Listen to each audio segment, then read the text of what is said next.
नमस्कार, बहुत स्वागत है आप सभी का साधना प्लस न्यूज में। मैं आपके साथ अस्मिता दुबे और वक्त हो चला है दिल्ली की तमाम खबरों का, लेकिन उससे पहले एक नजर सुर्खियों पर। 3 दिसंबर को होगी पहली ट्रेन रवाना। दिल्ली से अयोध्या के लिए ट्रेन होगी रवाना। ईसाइयों का भी एक तीर्थ जुड़ा।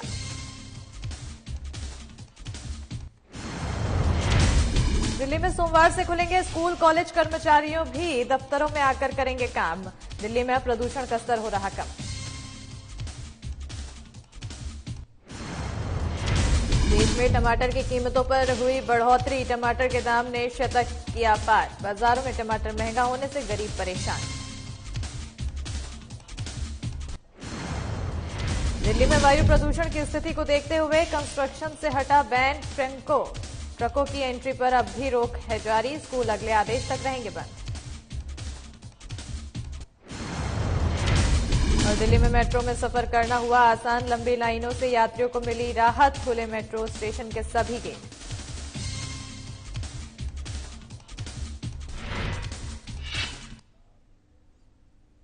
चलिए खबरों की शुरुआत करते हैं, जहां दिल्ली सरकार कोरोना काल में बंद पड़ी मुख्यमंत्री तीर्थ यात्रा योजना को एक बार फिर शुरू करने जा रही है। इसका ऐलान बुधवार को दिल्ली के मुख्यमंत्री अरविंद केजरीवाल ने एक प्रेस कॉन्फ्रेंस के जरिए जारी किया है और इस दौरान उन्होंने 2 बड़ी घोषणाएं की है। उन्होंने बताया है कि अब यात्रा की इस लिस्ट में अयोध्या भी शामिल होगा और इसके साथ ही ईसाइयों का एक चर्च भी लोगों की भारी मांग पर जोड़ा जा रहा है।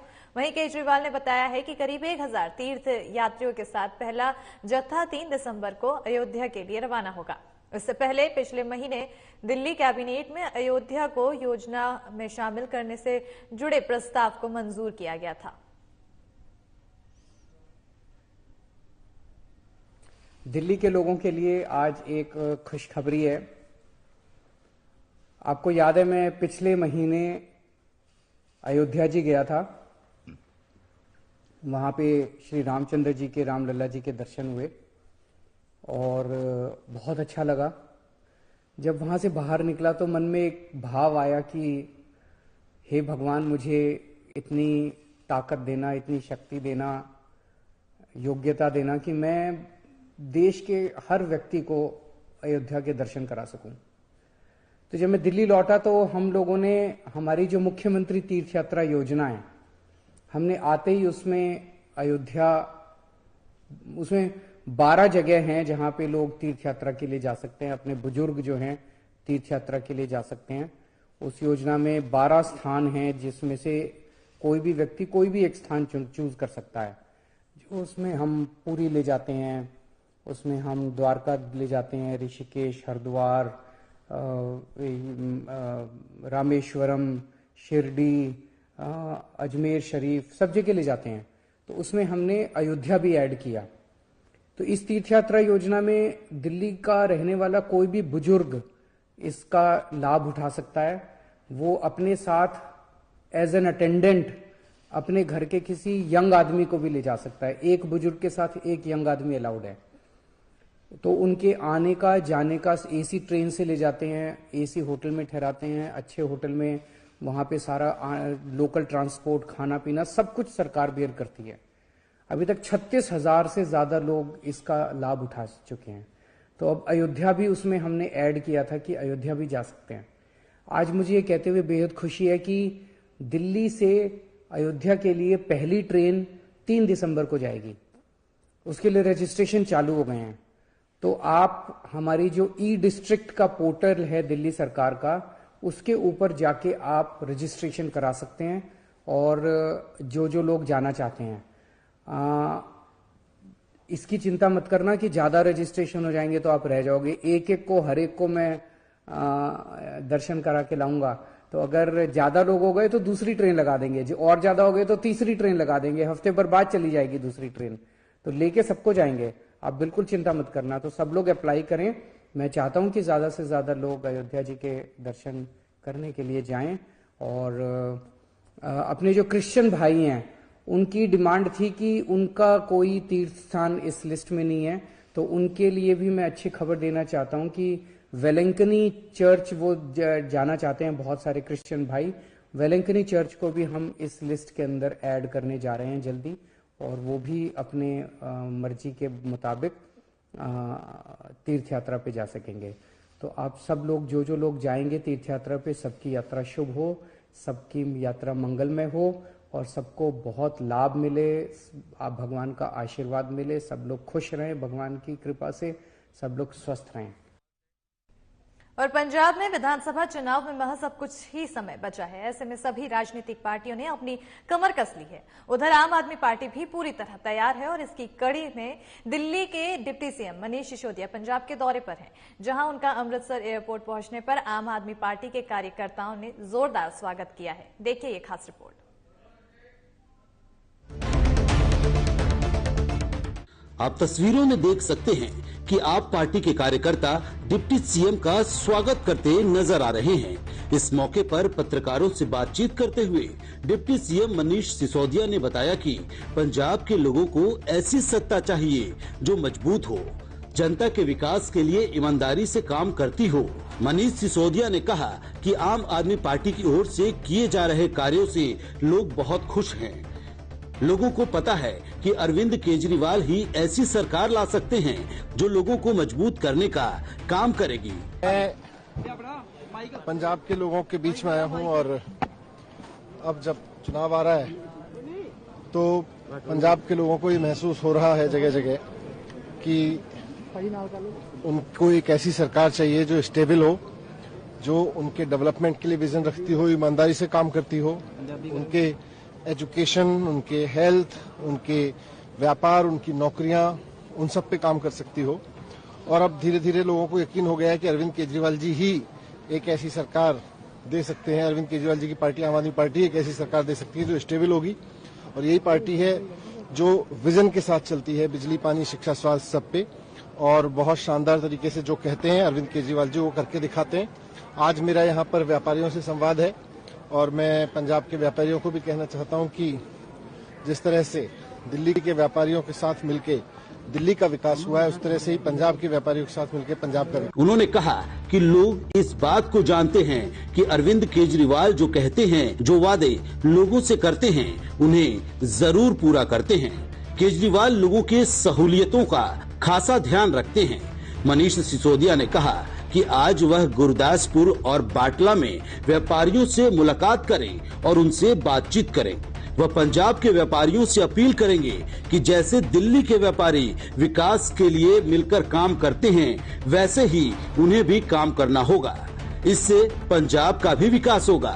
साथ ही उन्होंने कहा कि पंजाब के लोगों को सरकार से उम्मीद है कि स्वास्थ्य, स्कूल, व्यापार, नौकरियां संबंधी अच्छा काम करेगी।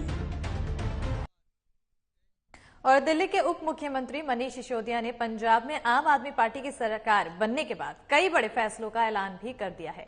और बता दें कि उप मुख्यमंत्री मनीष सिसोदिया ने जीतने के बाद इन्फोर्समेंट डिपार्टमेंट को बंद करने का भी ऐलान किया है। और दरअसल आम आदमी पार्टी द्वारा पंजाब में शुरू की गई मुहिम आओ गल करें पंजाब के तहत बटाला में दिल्ली सरकार के उप मुख्यमंत्री मनीष सिसोदिया ने व्यापारियों और उद्यमियों के साथ बातचीत करते हुए ये ऐलान किया है। और इसी पर देखिए हमारी खास रिपोर्ट।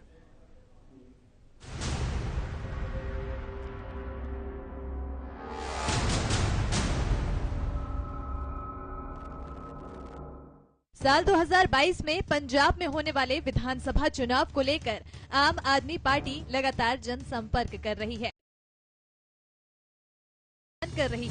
इस तरह के ऐलान के बाद जल्द पंजाब की राजनीति में तेजी से बदलाव आने की बात भी आम आदमी पार्टी द्वारा कही जा रही है। वहीं आम आदमी पार्टी के सामने भी फिलहाल बड़ी चुनौती ये है कि साल 2017 के विधानसभा चुनाव की तरह ही कोई भी नेता राज्य में चेहरा नहीं बन पाया है। दिल्ली के उप मुख्यमंत्री मनीष सिसोदिया ने पंजाब में आम आदमी पार्टी की सरकार बनने के बाद इंस्पेक्टरी राज खत्म करने का बड़ा ऐलान किया है। उन्होंने ये भी घोषणा की है कि इन्फोर्समेंट डिपार्टमेंट बंद कर दिया जाएगा। दरअसल आम आदमी पार्टी की ओर से पंजाब में शुरू की गई मुहिम आओ गल करें पंजाब के तहत बटाला में दिल्ली सरकार के उप मुख्यमंत्री मनीष सिसोदिया ने व्यापारियों और उद्यमियों के साथ बातचीत करते हुए ये बातें कही है। 2015 में ही व्यापारियों के साथ आपने ठीक कहा 80%, 85% दिल्ली में सर्विस सेक्टर है। वहां के व्यापारियों के साथ बैठे, ट्रेड सेक्टर है, सर्विस सेक्टर है, इंडस्ट्री प्रोडक्शन तो वहां बहुत रेयर, मतलब मार्जिनल है लेकिन मार्जिनल है। वहां के ट्रेडर्स के साथ, वहां के रिटेलर के साथ, वहां के व्यापारियों के साथ बैठे, उन्होंने कहा जी 2 चीजें दुखी करती हैं सरकार की हमको, दिल्ली सरकार की। पहली चीज है कि रेड बहुत होती है। कोई भी आ जाता है, इंस्पेक्टर घूमते हुए दुकान पे आएगा, बोलेगा अच्छा बिजली का सामान बेचते हो? हाँ जी। ये डब्बे दिखाओ। अच्छा ये 5 डब्बे रखे हैं, बिल दिखाओ। अब यार तुम 5 डब्बे पिछले 15 महीने पहले कोई आया था, अभी किसी अकाउंट के यहाँ होगा मेरे अकाउंटेंट के पास, नहीं दिखाया उसने 15 महीने पहले आया किसी डब्बे का बिल, या खाली डब्बा रखा है कोई रख दिया, बोला जी पर्ची कटेगी तो चालान कटेगा। क्यों कटेगा जी? खाली डब्बा रखा है, बिना टैक्स के बेच दिया होगा तुमने। किसी भी चीज पे आकर चालान काट दो, रिश्वत मांग लो, ये बड़ा होता था। ऐसे निकल के आया, ऐसी मीटिंग्स में निकल के आया। साहब रेड राज सबसे बड़ी दिक्कत है। कोई भी इंस्पेक्टर उठ के आता है, यूं घूमता फिरता और आके पैसे ले जाता है, और नहीं तो कहता है फलाने का इतने का चालान काटेंगे। और दूसरा जी टैक्स रेट्स, आपने ठीक कहा 18%, बहुत ज्यादा है। 1 लाख रुपए का सामान बिके, मैं ही बाजार से अगर फोन लेने जाऊं और मुझे कोई कहे भाई 1 लाख रुपए का लेना है कि 1,18,000 का लेना है, इंडस्ट्री को छोड़ दो, सरकार को छोड़ दो, टैक्स के नियमों को छोड़ दो, अपने ऊपर लगा के देख लो ना। कोई मेरे को बोले भाई 1 लाख रुपए का फोन है, 1 लाख रुपए का लेना है कि 1,18,000 का लेना है, तो मेरी जेब और मेरा मन दोनों कहेंगे यार 1 लाख वाले रूट से ले ले, 1,18,000 के चक्कर में क्यों पड़ रहा है। मनीष सिसोदिया ने कहा है कि पंजाब में लोगों को पिछले कई सालों से अलग अलग राजनीतिक पार्टी की सरकारों ने जमकर लूटा है, लेकिन इस बार जनता ने पंजाब में आम आदमी पार्टी की सरकार बनाई तो फिर पंजाब की जनता सभी पार्टियों को भूल जाएगी। आगे दिल्ली के उप मुख्यमंत्री सिसोदिया ने ये भी कहा है कि दिल्ली में हर वर्ग केजरीवाल की सरकार से बहुत खुश है। व्यापारी वर्ग सुखी है, खुश है, क्योंकि वहाँ पर इंस्पेक्टर राज खत्म कर दिया गया है। शिक्षा के क्षेत्र में बच्चों के उज्जवल भविष्य के लिए सरकारी स्कूलों में कई तरह की योजनाएं शुरू की जा रही है। बच्चों को हाथ का हुनर, उच्च शिक्षा जैसी और कई चीजें भी उपलब्ध करवाई जा रही है। उप मुख्यमंत्री सिसोदिया ने पंजाब के लोगों से अपील करते हुए कहा है कि पंजाब के लोग भी काम करने वाली सरकार का चुनाव करें, जो लोगों के हितों के बारे में सोचती हो। इस समय एक ही आम आदमी पार्टी की सरकार है जो हर व्यक्ति को अपने साथ लेकर चल रही है। इस दौरान उद्यमियों ने अपनी समस्याएं भी बताई। पॉलिटिकल विल आप लेके आइए, पॉलिटिकल विल वाली पार्टी लेके आइए। कल को अरविंद केजरीवाल जी के नेतृत्व में यहाँ जो सरकार चल रही होगी, उनकी पॉलिटिकल गाइडेंस में जो सरकार चल रही होगी, वो पॉलिटिकल विल से चलेगी। और अरविंद जी आम आदमी पार्टी के बारे में एक चीज तो है कि जो कहते हैं वो करके दिखा देते हैं। अब तक दिल्ली में कहा कि सरकारी स्कूल ठीक करेंगे तो हो गए, कहा कि भाई हॉस्पिटल ठीक करेंगे तो हो गए, कहा कि 24 घंटे बिजली आएगी तो हो गई। आज दिल्ली की जीडीपी तमाम, कोविड में तो सब गड़बड़ हुआ, कोविड से पहले 12-13%, जबकि देश की जीडीपी ढचकोले खा रही है, दिल्ली की जीडीपी 13% से ऊपर बढ़ रही है। दिल्ली की पर कैपिटा इनकम देश की पर कैपिटा इनकम से 3 गुना ज्यादा है।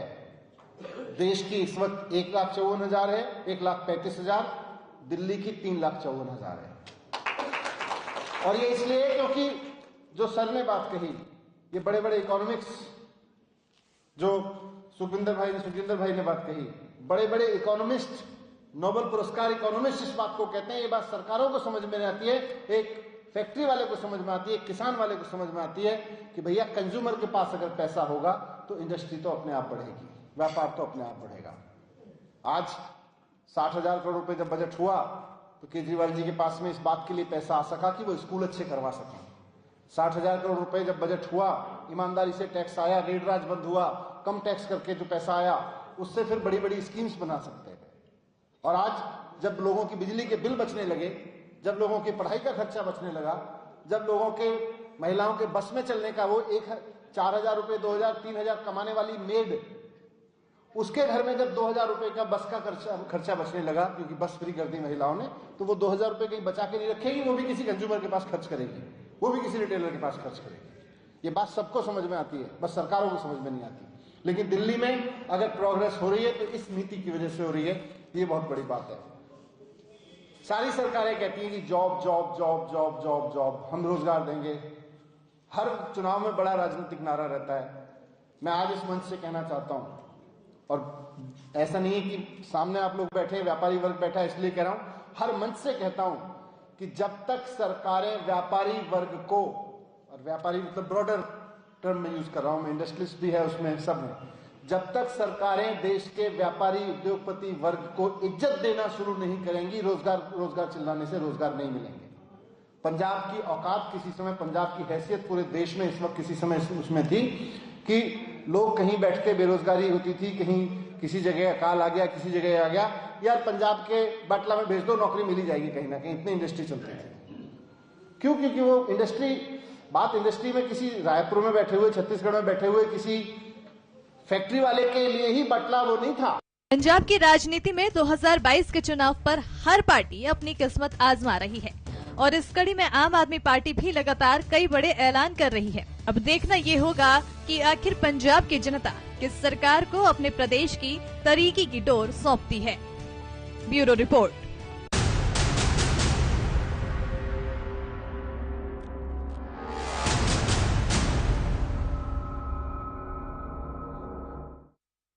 और इसी के साथ वक्त हो चला एक छोटे से ब्रेक का, जल्द हाजिर होंगे।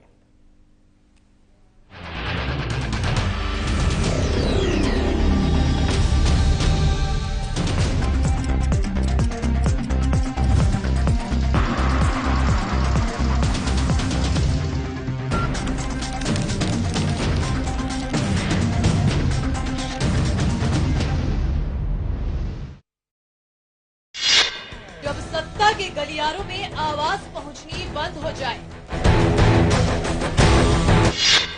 जब शोर शराबे में खबरों का असल मतलब खत्म हो जाए, जब पत्रकारिता पर उठने लग जाए सवाल,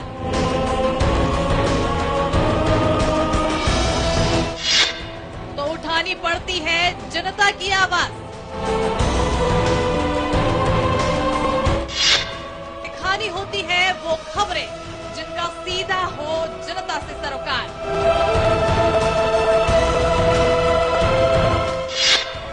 देश की राजधानी दिल्ली की हर छोटी बड़ी खबरों पर होगी हमारी पैनी नजर।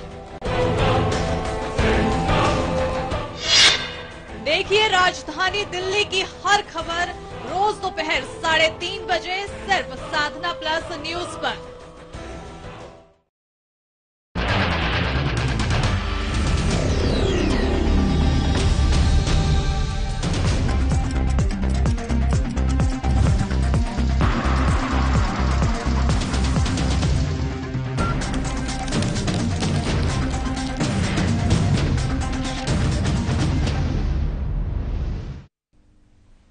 ब्रेक के बाद स्वागत है। चलिए बढ़ते हैं अब खबरों की ओर, जहां पंजाब में चुनावी शोर होना शुरू हो गया है और इसी के चलते हर वर्ग के नेता अपनी तैयारी में लगे हुए हैं और जनता का भरोसा हासिल करने की कवायद में लगे हैं। दिल्ली के डिप्टी सीएम मनीष सिसोदिया भी इसी कोशिश में हैं, जिसके चलते सिसोदिया पंजाब के अलग अलग हिस्सों में व्यापारियों के साथ संवाद करते हुए नजर आए हैं। देखिए ये रिपोर्ट।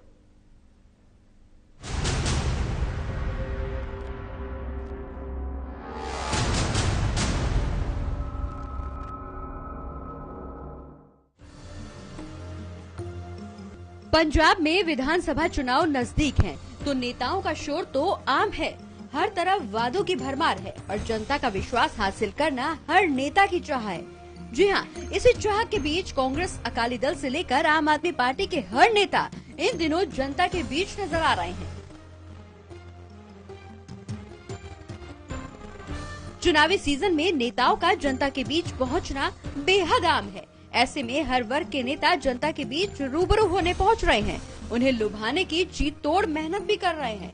जहां एक तरफ कांग्रेस जीत की हैट्रिक के लिए बेताब है, वहीं आम आदमी पार्टी भी जनता का विश्वास और उनका साथ पाने के लिए कमर तोड़ मेहनत करने में कोई कसर नहीं छोड़ रही। इसी के चलते दिल्ली के डिप्टी सीएम मनीष सिसोदिया पंजाब के अलग अलग हिस्सों में व्यापारी भाइयों के साथ संवाद करते हुए नजर आए। कभी होशियारपुर तो कभी जालंधर से लेकर कस्बा दसूया तक दिल्ली के डिप्टी सीएम व्यापारियों के बीच नजर आ रहे हैं, जहां उन्होंने संवाद के दौरान कहा कि आम आदमी पार्टी की सरकार पंजाब में भ्रष्टाचार मुक्त शासन स्थापित करेगी और किसी भी व्यापारी भाई को तंग नहीं किया जाएगा। इतना ही नहीं, व्यापारियों ने भी उन पर विश्वास करते हुए अपनी अपनी समस्याओं के बारे में उनको अवगत कराया, जिसके बाद उन्होंने हर एक की समस्या का जल्द से जल्द निपटारा करने का आश्वासन भी दिया। बहरहाल अब आम आदमी पार्टी ने अपना दांव तो खेल दिया है और हर वर्ग को नजर में रखते हुए उनके हित में वादे और दावे करना भी शुरू कर दिया है, जिस पर अमल करने का भरोसा भी आम आदमी पार्टी की ओर से दिया जा रहा है। अब जनता इसे कितना प्रभावित होती है, ये तो आने वाले समय पर ही निर्भर होगा। ब्यूरो रिपोर्ट, साधना प्लस न्यूज।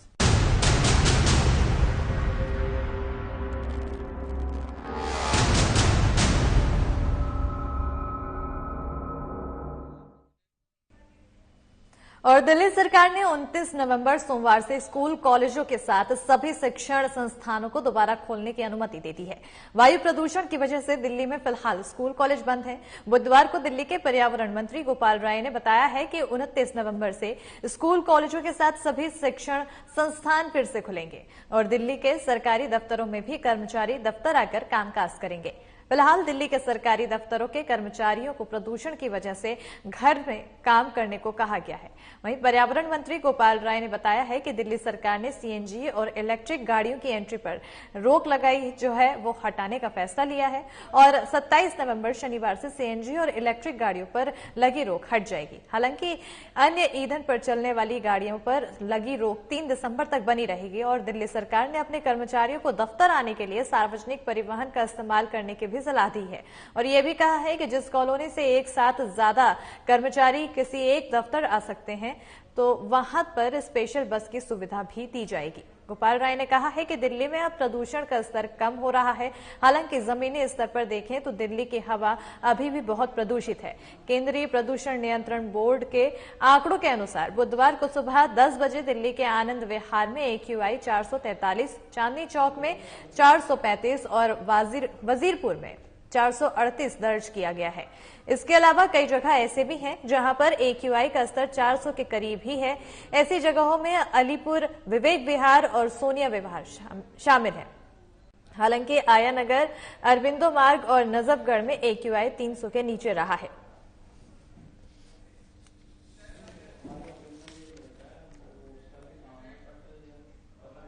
और दिल्ली NCR में टमाटर की कीमतों ने अब पेट्रोल को भी पीछे छोड़ दिया है। देश के कई हिस्सों में टमाटर की कीमतें 100 से 120 रुपए प्रति किलो तक जा पहुंची है और टमाटर ही नहीं, प्याज और कई हरी सब्जियों के दाम भी तेजी से बढ़ रहे हैं। सब्जियों के दाम बढ़ने के बाद विपक्षी दल ने महंगाई को लेकर सरकार को घेरना शुरू कर दिया है। बता दें कि देश में टमाटर का सबसे ज्यादा पैदावार आंध्र प्रदेश में होता है, लेकिन बारिश और बाढ़ के बाद टमाटर के दाम उस राज्य में भी आसमान छू रहे हैं। हालांकि बारिश से तो टमाटर के दाम में आई तेजी का असर पड़ा ही है, साथ ही डीजल की कीमतों की वजह से भी टमाटर के दाम में कुछ ज्यादा ही उछाल आया है।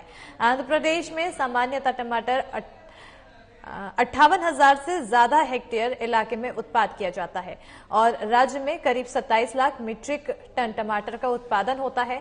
चितूर के मदनपल्ले टमाटर का सबसे बड़ा बाजार माना जाता है, लेकिन इस साल टमाटर का सबसे ज्यादा उत्पादन करने वाले चितूर और अनंतपुर जिलों में बाढ़ का कहर फसलों पर देखने को मिला है।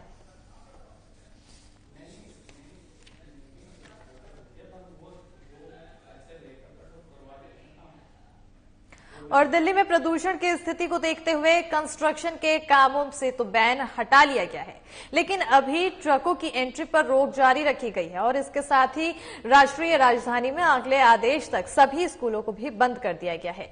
दिल्ली सरकार के अधिकारियों ने बताया है कि निर्माण और विध्वंस गतिविधियों पर लगी रोक हटा ली गई है। इसके अलावा सरकार की ओर से कहा गया है कि वायु प्रदूषण से निपटने के लिए दिल्ली में गैर जरूरी सामान ले जाने वाले ट्रकों के प्रवेश पर प्रतिबंध को 26 नवंबर तक के लिए बढ़ा दिया गया है। वहीं शिक्षा निदेशालय ने रविवार को कहा है कि दिल्ली में वायु प्रदूषण के मद्देनजर स्कूल अगले आदेश तक प्रत्यक्ष कक्षाओं के लिए बंद रहेंगे। अतिरिक्त शिक्षा निदेशक रीता शर्मा ने कहा है कि पर्यावरण विभाग ने वायु गुणवत्ता प्रबंधन आयोग के अगले आदेश आने तक दिल्ली में सभी स्कूलों को तत्काल प्रभाव से बंद करने के निर्देश दिए हैं, इसलिए अगले आदेश तक सभी सरकारी और निजी स्कूल बंद रहेंगे।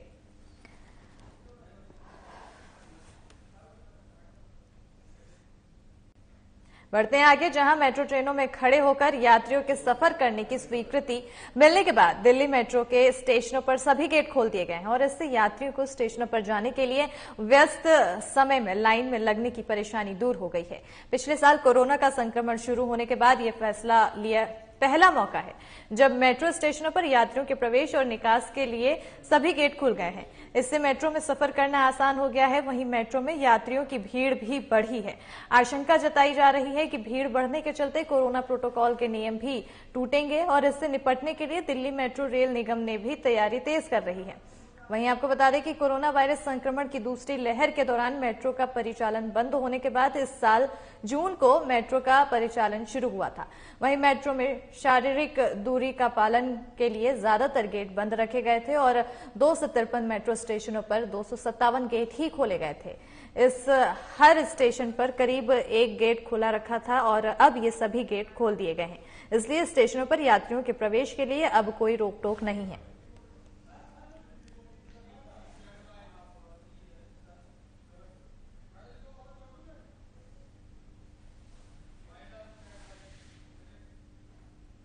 और इसी के साथ दिल्ली की खबरों में फिलहाल इतना ही। देखते रहिए साधना प्लस न्यूज। नमस्कार।